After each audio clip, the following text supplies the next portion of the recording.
This is the X-Man Tornado V4 Max Park Edition, which was the most hyped cube of last year. So 6 months later, is it the best cube that you can buy? Have they fixed everything wrong with the version 3? Does Max Park take this cube to the next level?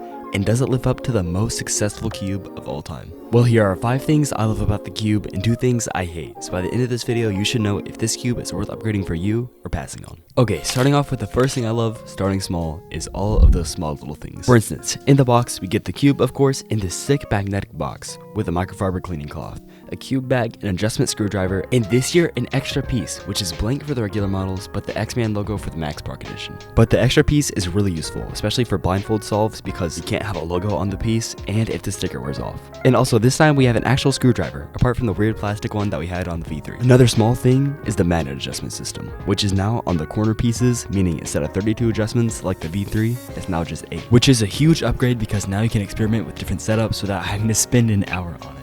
Okay, now for one thing that I dislike, and it's how similar it feels to the V3. Now, not compared to this exact V3 for something that I'll mention in a second, but the magnets are wildly different, and I know this is the flagship and not the Pioneer, but a way I'd explain it is it feels like a Tornado V3 if it was blockier, which means it's not as flexible and more controllable, which I like, but I've seen a lot of people hating on the blockier feel, which I completely get. A huge positive that comes from this though is the durability. The version 3 had some pretty big durability issues. For instance, I have another V3 which has seen some better days. Trust me, I can explain later, but this seems to have been fixed. And from what I've heard, not near as many V4s have been breaking compared to the V3s. And unlike the V3, which has gotten significantly worse over years of solving, people have been reporting that the cube feels just as good as when they got it, which is a great sign. If you've owned this cube for a little while now though, let me know in the comments if you agree with this. An even bigger positive for me though that I've noticed solve by solve is the consistency of the cube. Now I'm gonna be honest, I'll be the first to admit that I am not the best solver. I'm just a YouTuber, and I do have a lot more random lockups than a pro solver. But with version 3, I noticed a lot of random lockups, so it happened no matter how I set the cube up. But with this cube, due to the stability of it, I almost never get any lockups, and if I do, it's just because of my skill issue. Also, corner cutting seems to have been improved, which even though there's no auto alignment magnets, it helps with lockups as well.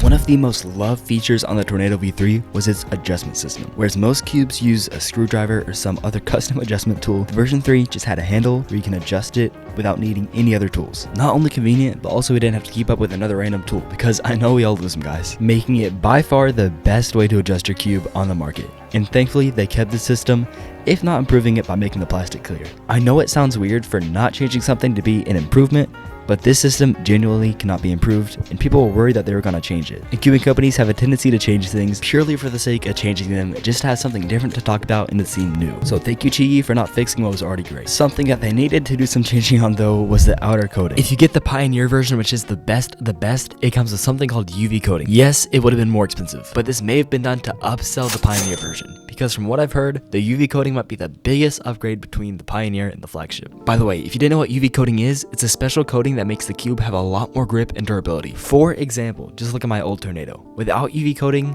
the cube gets extremely scratched up, and this will definitely happen to the V4 in just a few months. Just wait guys. So you know what, maybe I am asking for too much here, but I hope that the V5 brings it to all models.